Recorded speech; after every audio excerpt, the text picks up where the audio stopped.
So building stories when preparing for an intense behavioral interview is almost always an excellent idea, and some people even prefer to prepare these stories even for a phone interview.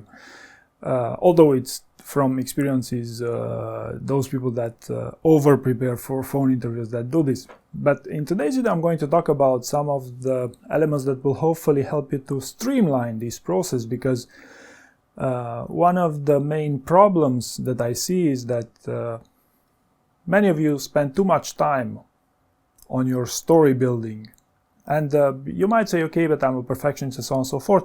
Okay, but the problem is that's not the only thing you must do for an intense on-site interview. There's also the role play, there's also the communication overall, and it's also, probably the technical side of that interview. So you don't want to spend too much time on these stories. Now, what are some interesting pieces of advice when it comes to doing these stories? First of all, these stories don't have to follow a star format or any format for that matter. They must be concise, half a page at most. I found to work best. You would want to give them great names, rich in keywords, and with the core values or leadership principles somewhere nearby, so you can easily reference them. How many stories should you have?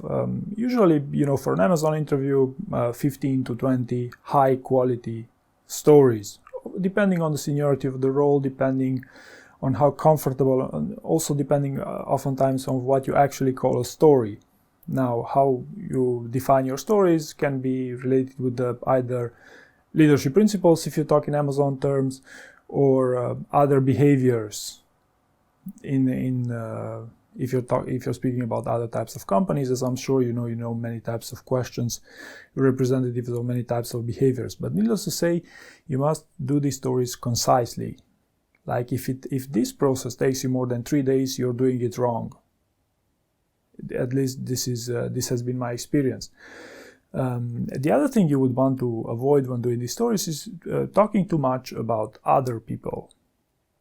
Like this story is about yourself, your experience when you took ownership about something and you did that something, because the interview is about showcasing your behaviors, right? And it can easily come across as arrogance if you talk about what others did and how others behaved in an interview. That's why you must limit this thing.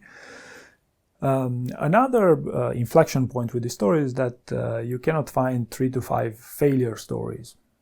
Which in many cases it's something normal, because when you're getting started brainstorming for these stories, failures are counterintuitive to find out.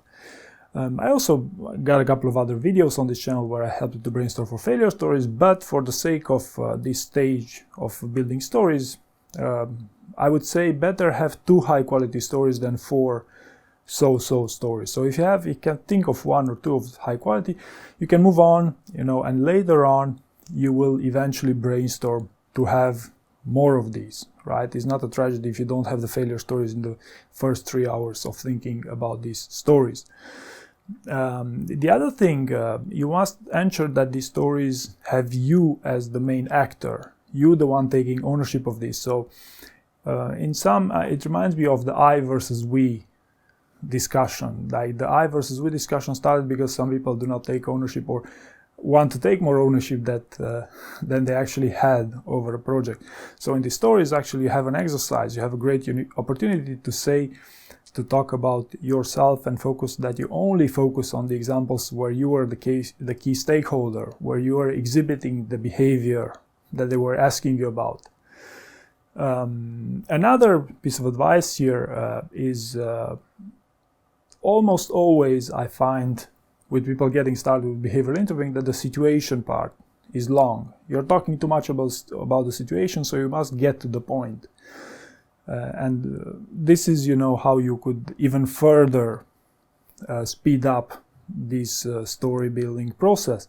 Use bullet points if you feel like you have a narrative format, you're good at narratives in general, or if you're not good at narratives, you feel like you're too technical, then use narratives, but still keep them within half a page, 2 or 3 paragraphs at most.